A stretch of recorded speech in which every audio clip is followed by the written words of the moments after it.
അസ്സലാമു അലൈക്കും വറഹ്മത്തുള്ളാഹി. സൂറത്ത് യൂനുസ് ഓതിയാലുള്ള ഗുണത്തെ പറ്റിയാണ് ഇതിൽ പറയുന്നത്. സൂറത്ത് യൂനുസ് 10ാമത്തെ സൂറത്താണ് ഇത്. നമുക്കൊക്കെ ഒരുപാട് ശത്രുക്കൾ ഉണ്ടാവാം.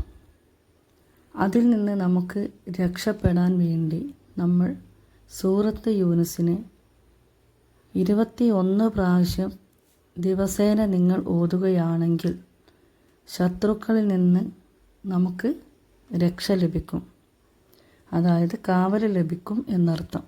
അപ്പോൾ ദിവസേന നിങ്ങൾ എന്ത് ചെയ്യണം? ഈ ഒരു സൂറത്തിന് 21 പ്രാവശ്യമാണ് ഓതേണ്ടത്. ഒരുപാട് ശത്രുക്കൾ നമുക്കുണ്ടാവാം. അപ്പോൾ അതൊക്കെ മാറിക്കിട്ടണമെങ്കിൽ ഈ ഒരു സൂറത്ത് ദിവസേന ഓതുക. മറ്റൊന്ന് പറയാനുള്ളത്, ദുസ്വപ്നം കാണുന്നതിന്. നമ്മൾ സ്വപ്നത്തിൽ പലതും നമ്മൾ കാണാറുണ്ട്, പേടിക്കാറുണ്ട്, ഭയപ്പെടാറുണ്ട്.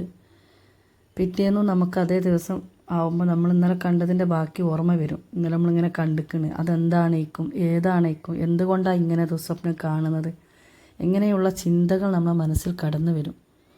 അത്തരത്തിലുള്ള ദുസ്വപ്നങ്ങൾ നമ്മൾ കാണാതിരിക്കാൻ വേണ്ടി സൂറത്ത് യൂനുസിലെ 64ാമത്തെ ആയത്തിനെ ഉറങ്ങാൻ കിടക്കുമ്പോൾ ഓതിയാൽ ഒരിക്കലും നിങ്ങൾ ദുസ്വപ്നം കാണാൻ ഇടവരില്ല. അപ്പം അതും നിങ്ങളൊന്ന് മനസ്സിലാക്കി വെക്കുക. ഇനി മറ്റൊന്ന് പറയാനുള്ളത്, നമുക്ക് ശരീരത്തിലേറ്റ കണ്ണേറ് അല്ലെങ്കിൽ ഷെഹർ, പലതരത്തിലുള്ള പ്രയാസങ്ങൾ നമുക്ക് ശരീരത്തിലേറ്റി കഴിഞ്ഞാൽ ഉണ്ടാവുന്നതായിരിക്കും. അത്തരത്തിലുള്ള ഷെഹറൊക്കെ ബാധിക്കാതിരിക്കാൻ വേണ്ടി സൂറത്ത് യൂനുസിലെ 80, 81, 82 എന്നീ ആയത്തുകൾ നിത്യേന നിങ്ങൾ ഓതുകയാണെങ്കിൽ ആ ഓതുന്ന ആൾക്ക് ഒരിക്കലും ഷിഹർ ബാധിക്കുകയില്ല. അഥവാ തന്നെ ബാധിച്ചാൽ അത് ഷിഫയായി പോകുകയും ചെയ്യും.